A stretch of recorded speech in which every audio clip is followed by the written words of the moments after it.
ನೀವು ಎಷ್ಟು ಒಳ್ಳೆಯವರಾಗಿರುತ್ತೀರೋ ಅಷ್ಟೇ ಕೆಟ್ಟ ಜನರನ್ನು ಎದುರಿಸಲೇಬೇಕಾಗುತ್ತದೆ. ಜೀವನದಲ್ಲಿ ನೆಮ್ಮದಿಯಾಗಿ ಇರಬೇಕಾ? ಹಾಗಾದರೆ ಸ್ವಾರ್ಥಿ ಜನರಿಂದ ದೂರವಿರಿ. ನೆಮ್ಮದಿ ತಾನಾಗಿಯೇ ನಿಮ್ಮ ಜೀವನದಲ್ಲಿ ಸಿಗುತ್ತದೆ. ಮುಗ್ಧ ಜನರು ಮಾಡುವ ದೊಡ್ಡ ತಪ್ಪೇನೆಂದರೆ ಚಾಲಾಕಿ ಜನರ ಮೇಲೆ ನಂಬಿಕೆ ಇಟ್ಟು ಅವರನ್ನು ನಮ್ಮವರು ಎಂದುಕೊಳ್ಳುವುದು. ಸಾಮೀಪ್ಯದ ಮೌಲ್ಯವೇ ಗೊತ್ತಿಲ್ಲದವರಿಂದ ದೂರ ಉಳಿಯುವುದೇ ಉತ್ತಮ. ಕೆಲವು ನೋವುಗಳು ಹೇಗಿರುತ್ತದೆ ಎಂದರೆ ಅವುಗಳನ್ನು ಎಷ್ಟೇ ಹೇಳಿಕೊಂಡರೂ ಕಡಿಮೆ ಅನಿಸುತ್ತದೆ. ಯಾವತ್ತೂ ಯಾರನ್ನು ಕಣ್ಣು ಮುಚ್ಚಿ ನಂಬಬಾರದು, ಏಕೆಂದರೆ ಈ ಜಗತ್ತಿನಲ್ಲಿ ನಿಮ್ಮ ನಂಬಿಕೆಯನ್ನು ಉಳಿಸಿಕೊಳ್ಳುವಷ್ಟು ಒಳ್ಳೆಯದಾಗಿಲ್ಲ. ಯಾರು ಏಕೆ ಹೋದರು ಎಂಬುವುದು ಮುಖ್ಯವಲ್ಲ, ಅವರು ಹೋದಾಗ ಏನು ಪಾಠ ಕಲಿಸಿ ಹೋದರು ಎಂಬುವುದು ಮುಖ್ಯ. ಪ್ರೀತಿಯಲ್ಲಿ ಷರತ್ತುಗಳು ಇರುವುದಿಲ್ಲ.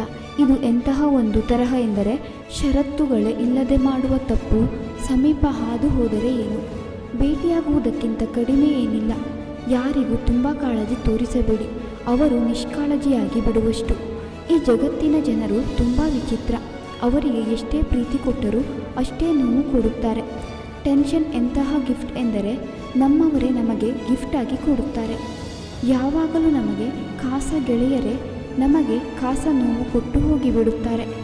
ಜನರಿಂದ ನಾನು ಕಲಿತದ್ದು ಏನೆಂದರೆ ಹೊರಗಿನಿಂದ ಸಿಹಿಯಾಗಿರುವವರು ಒಳಗಿನಿಂದ ಕಹಿಯಾಗಿರುತ್ತಾರೆ ಮತ್ತು ಮೇಲಿನಿಂದ ಕಹಿಯಾಗಿದ್ದವರು ಒಳಗಿನಿಂದ ಸಿಹಿಯಾಗಿರುತ್ತಾರೆ.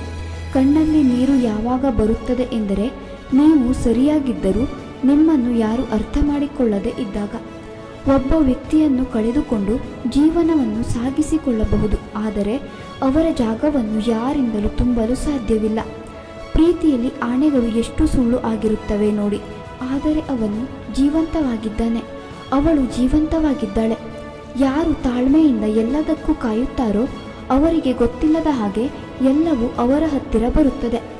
ಯಾರು ಗೌರವ ಕೊಡುತ್ತಾರೋ ಅವರಿಗೆ ಗೌರವ ಸಿಗುತ್ತದೆ. ಯಾರು ಯಾರ ವರ್ಚಸ್ಸನ್ನು ನೋಡಿ ತಲೆಬಾಗುವುದಿಲ್ಲ. ಜೀವನದಲ್ಲಿ ಇವೆರಡು ವಸ್ತುಗಳ ಅಹಂಕಾರ ಯಾವತ್ತೂ ಇಟ್ಟುಕೊಳ್ಳಬೇಡಿ. ಒಂದು ಹಣ ಮತ್ತು ಇನ್ನೊಂದು ಸೌಂದರ್ಯ. ಬಡತನ ಬರಲು ತುಂಬ ಸಮಯ ಬೇಕಾಗಿಲ್ಲ, ಸೌಂದರ್ಯ ಮಾಸಲು ಬಹಳ ಸಮಯ ಬೇಕಾಗುವುದಿಲ್ಲ.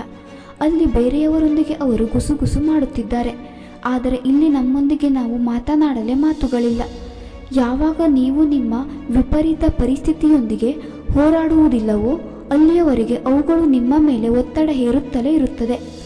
ಬರೀ ಸಮಯದ ಮೇಲೆ ಅವಲಂಬಿತರಾಗಿ ಕೂರಬೇಡಿ, ಏಕೆಂದರೆ ಅಲ್ಲಿ ಅದೃಷ್ಟದ ಬಗ್ಗೆ ಯೋಚನೆ ಮಾಡುವವರ ಕೈ ಖಾಲಿ ಇರಬಹುದು, ಆದರೆ ಪರಿಶ್ರಮ ಪಡುವವರ ಕೈ ಯಾವತ್ತೂ ಖಾಲಿ ಆಗಿರುವುದಿಲ್ಲ. ಯಾರಾದರೂ ನಿಮ್ಮನ್ನು ನಿರ್ಲಕ್ಷಿಸುತ್ತಿದ್ದಾರೆ ಎಂದರೆ ನೀವು ಅವರಿಗೆ ಪರಿಚಯ ಇಲ್ಲದ ಹಾಗೆ ಇದ್ದು ಬಿಡಿ. ಹೃದಯದಲ್ಲಿದ್ದರೂ ಕೂಡ ಜೊತೆಯಾಗಿ ಇಲ್ಲದಾಗ ಒಂದು ರೀತಿಯ ಉಸಿರುಗಟ್ಟಿಸುವ ರೀತಿ ಅನುಭವವಾಗುತ್ತದೆ. ಒಂದು ದಿನ ಈ ಓಟವೆಲ್ಲ ವ್ಯರ್ಥವೆಂದು ಅರ್ಥವಾದಾಗ ನಿಮ್ಮನ್ನು ನೀವು ಅದೇ ಜಾಗದಲ್ಲಿ ಕಾಣುತ್ತೀರಿ, ಎಲ್ಲಿಂದ ನೀವು ಓಟವನ್ನು ಪ್ರಾರಂಭಿಸಿದ್ದೀರೋ ಅಲ್ಲಿಂದ. ದುಃಖ ಯಾವಾಗ ಬರುತ್ತದೆ ಅಂದರೆ ನೀವು ಒಬ್ಬರನ್ನು ಅತಿಯಾಗಿ ಹಚ್ಚಿಕೊಂಡಿದ್ದೀರಿ, ಆದರೆ ಅವರ ಜೀವನದಲ್ಲಿ ನಮಗೆ ಯಾವ ಮಹತ್ವವೇ ಇರುವುದಿಲ್ಲವೋ ಆಗ. ಕೆಲವೊಬ್ಬರನ್ನು ಬಿಟ್ಟು ಬಿಡುವುದರಲ್ಲಿ ಜಾಣತನ ಇದೆ, ಏಕೆಂದರೆ ಅವರು ನಮ್ಮನ್ನು ಯಾವುದಕ್ಕೂ ಲಾಯಕ್ಕಿಲ್ಲದಿರುವ ತರಹ ಮಾಡಿಬಿಡುತ್ತಾರೆ. ಯಾರಿಗೆ ನಾವು ನಮ್ಮ ಸಮಯ ಮತ್ತು ಗೌರವವನ್ನು ಕೊಡುತ್ತೇವೆಯೋ ಅವರು ಬಹಳ ಬೇಗ ಬದಲಾಗಿ ಬಿಡುತ್ತಾರೆ. ಮೋಸ ನಮ್ಮ ಜೊತೆ ನಡೆಯುವವರೇ ಮಾಡುತ್ತಾರೆ. ಇದು ಈಗಲೂ ನಿಜ, ನಾಳೆಯೂ ನಿಜ. ಆ ಮನುಷ್ಯ ಮುಖ್ಯವೆಂದರೆ ಅವರ ಮಾತನ್ನು ಮರೆಯಿರಿ, ಅಥವಾ ಅವರ ಮಾತು ಮುಖ್ಯ ಎಂದರೆ ಆ ಮನುಷ್ಯನನ್ನೇ ಮರೆತು ಬಿಡಿ. ಯಾವುದು ನಿಮ್ಮದೋ ಅದು ನಿಮಗೆ ಸಿಗುತ್ತಲೇ ಹೋಗುತ್ತದೆ. ಇಡೀ ಜಗತ್ತೇ ಅದನ್ನು ಕಸಿದುಕೊಳ್ಳಲು ಒಂದಾದರೂ ಕೂಡ ಅವರನ್ನು ಪಡೆದುಕೊಳ್ಳಬೇಕೆಂದು ಆಸೆಯನ್ನು ಬಿಟ್ಟು ಬಿಟ್ಟಿದ್ದೇನೆ. ಪ್ರೀತಿಯ ಬೆಲೆಯೇ ಗೊತ್ತಿಲ್ಲದವರು ಪ್ರಾರ್ಥನೆಯಲ್ಲಾದರೂ ಬೇಡಿಕೊಳ್ಳಬೇಕು. ಯಾರು ಬಿದ್ದು ಸುಧಾರಿಸಿಕೊಳ್ಳುತ್ತಾರೋ ಅವರು ಜೀವನವನ್ನು ಅರ್ಥ ಮಾಡಿಕೊಳ್ಳುತ್ತಾರೆ. ಯಾರನ್ನಾದರೂ ಕಳೆದುಕೊಳ್ಳುವ ಸಂದರ್ಭದಲ್ಲಿ ಅವರನ್ನು ಕಳೆದುಕೊಳ್ಳುವುದರ ಮೌಲ್ಯ ಏನು ಎಂದು ಅರಿವಿಗೆ ಬರುತ್ತದೆ. ಸಮಯ ಮತ್ತು ಮಾತುಗಳನ್ನು ಬೇಜವಾಬ್ದಾರಿಯಿಂದ ಬಳಸಬೇಡಿ, ಏಕೆಂದರೆ ಇವೆರಡು ಮತ್ತೆ ತಿರುಗಿ ಬರುವುದಿಲ್ಲ ಹಾಗೂ ಮತ್ತೊಂದು ಅವಕಾಶವನ್ನು ಕೊಡುವುದಿಲ್ಲ. ಇಂತಹ ಜನರಿಂದ ಯಾವಾಗಲೂ ಹುಷಾರಾಗಿರಿ. ನಿಮ್ಮ ಮುಂದೆ ನಿಮ್ಮವರಾಗಿ ಮತ್ತು ನಿಮ್ಮ ಹಿಂದೆ ನಿಮ್ಮ ವಿರುದ್ಧವಾಗಿ ಮಾತನಾಡುವವರ ಬಗ್ಗೆ ಒಮ್ಮೊಮ್ಮೆ ಈ ಅದೃಷ್ಟವೂ ಕೂಡ ಒಳ್ಳೆಯದರೊಂದಿಗೆ ಕೆಟ್ಟದ್ದು ಮಾಡುತ್ತದೆ. ಯಾಕೆ ಎಂದು ಅರ್ಥವೇ ಆಗುವುದಿಲ್ಲ. ಬಿಟ್ಟು ಹೋದವರ ಸಲುವಾಗಿ ಅಳುತ್ತಾ ಕೂರುವುದಕ್ಕಿಂತ ಅವರ ಮೇಲೆ ನಿಮ್ಮ ಸೇಡು ಹೇಗಿರಬೇಕು ಎಂದರೆ, ನಿಮ್ಮನ್ನು ನೀವು ಪ್ರೀತಿಸುವುದು, ನಿಮ್ಮನ್ನು ನೀವು ಗುಣಪಡಿಸಿಕೊಳ್ಳುವುದು, ನಿಮ್ಮನ್ನು ನೀವು ಕ್ಷಮಿಸಿಕೊಳ್ಳುವುದು, ನಿಮ್ಮನ್ನು ನೀವು ಸುಧಾರಿಸಿಕೊಳ್ಳುವುದು ಹಾಗೂ ಹೋಗಲು ಬಿಡುವುದು, ಮತ್ತು ನೀವು ಮುಂದೆ ಸಾಗಿ ನಿಮ್ಮ ಭಾವನಾತ್ಮಕ ಮತ್ತು ಆಧ್ಯಾತ್ಮಿಕ ಬುದ್ಧಿವಂತಿಕೆಯನ್ನು ಹೆಚ್ಚಿಸಿ, ನಿಮ್ಮ ಸುತ್ತ ಆರೋಗ್ಯಕರ ಬೇಲಿ ಹಾಕಿ ಮತ್ತು ನಿಮ್ಮ ಸಹನೆಯನ್ನು ಸುಧಾರಿಸಿ. ಇದರಿಂದ ನಿಮ್ಮನ್ನು ನೋಯಿಸುವವರು ಇನ್ನು ಮುಂದೆ ನಿಮ್ಮೊಂದಿಗೆ ಅನುಕರಿಸುವುದಿಲ್ಲ. ನಿಮ್ಮ ಬೆಲೆಯನ್ನು ತಿಳಿದುಕೊಳ್ಳುವುದು ನಿಮ್ಮ ಯಶಸ್ಸಿನ ಮೊದಲ ರೆಸಿಪಿ. ಸುಂದರವಾಗಿರುವ ಮುಖ ಹುಡುಕಬೇಡಿ, ಸುಂದರವಾಗಿರುವ ಮನಸ್ಸನ್ನು ಹುಡುಕಿ. ಸುಂದರವಾಗಿರುವ ಮುಖಗಳು ಯಾವಾಗಲೂ ಒಳ್ಳೆಯವರಾಗಿರುವುದಿಲ್ಲ, ಆದರೆ ಸುಂದರವಾಗಿರುವ ಮನಸ್ಸುಗಳು ಯಾವಾಗಲೂ ಒಳ್ಳೆಯವರಾಗಿರುತ್ತಾರೆ. ಒಳ್ಳೆಯ ಮನುಷ್ಯರಾಗಿ, ಆದರೆ ಪ್ರತಿ ಬಾರಿ ಸಾಬೀತುಪಡಿಸಲು ಸಮಯ ಹಾಳು ಮಾಡಿಕೊಳ್ಳಬೇಡಿ. ಕಷ್ಟದ ನಿರ್ಧಾರಗಳನ್ನು ತೆಗೆದುಕೊಳ್ಳುವ ಸಮಯ ಬಂದಾಗ ನಾಣ್ಯವನ್ನು ಹಾರಿಸಿ ನೋಡಿ. ನಿರ್ಣಯ ತೆಗೆದುಕೊಳ್ಳಲು ಅಲ್ಲ, ಆಗ ನಿಮಗೆ ಅರ್ಥವಾಗುತ್ತದೆ ನಿಜವಾಗಿ ನಿಮ್ಮ ನಿರ್ಧಾರ ಏನು ಎಂಬುದು. ಬದುಕು ತುಂಬ ಸುಂದರವಾಗಿದೆ. ಒಂದು ದಿನ, ಒಂದು ತಾಸು, ಒಂದು ಘಳಿಗೆ ನಿಮ್ಮ ಜೀವನದಲ್ಲಿ ಮತ್ತೆ ತಿರುಗಿ ಬರಲು ಸಾಧ್ಯವಿಲ್ಲ. ಅದಕ್ಕಾಗಿ ಈ ಜಗಳ, ಕೋಪ, ದ್ವೇಷವನ್ನೆಲ್ಲ ಮರೆತು ಎಲ್ಲರೊಂದಿಗೆ ಪ್ರೀತಿಯಿಂದ ಮಾತನಾಡಿ. ಎಲ್ಲವೂ ನಿಮಗೆ ತೊಂದರೆ ಕೊಡುತ್ತಿದೆ, ಎಷ್ಟೇ ನೋವಾದರೂ ಕೂಡ ಅದೇ ವ್ಯಕ್ತಿಯನ್ನು ಪದೇ ಪದೇ ಇಷ್ಟಪಡುತ್ತಿದ್ದೀರಿ, ಅವರನ್ನೇ ಬಯಸುತ್ತೀರಿ ಎಂದರೆ ಇದು ಪ್ರೀತಿ ಅಲ್ಲದೆ ಇನ್ನೇನು. ಒಂದು ಸಂಬಂಧ ಎಂದರೆ ಇಬ್ಬರು ಜೊತೆಯಾಗಿ ನಡೆಯುವುದು, ಒಬ್ಬರಿಗೊಬ್ಬರು ಬೆಂಬಲವಾಗಿರುವುದು, ನಂಬಿಕೆ ಇಡುವುದು, ಒಬ್ಬರ ಬೆಳವಣಿಗೆಗೆ ಸಹಾಯ ಮಾಡುವುದು, ಅವರ ಜೀವನದಲ್ಲಿ ಶಾಂತಿಯನ್ನು ತರುವುದು, ತೊಂದರೆ ಮಾಡದೇ ಇರುವುದು, ತುಂಬ ಹೊತ್ತು ಮಾತನಾಡುವುದು, ಯಾವಾಗಲೂ ಇಡೀ ದಿನ ಜೊತೆಯಾಗಿ ಇರುವುದು. ಇದನ್ನು ಹೇಳುವ ಅರ್ಥವೇನೆಂದರೆ, ಅತಿಯಾದ ಅಮೃತವು ವಿಷಕ್ಕೆ ಸಮಾನವಿದ್ದಂತೆ. ಇದು ಸಂಬಂಧಗಳಿಗೂ ಅನ್ವಯವಾಗುತ್ತದೆ.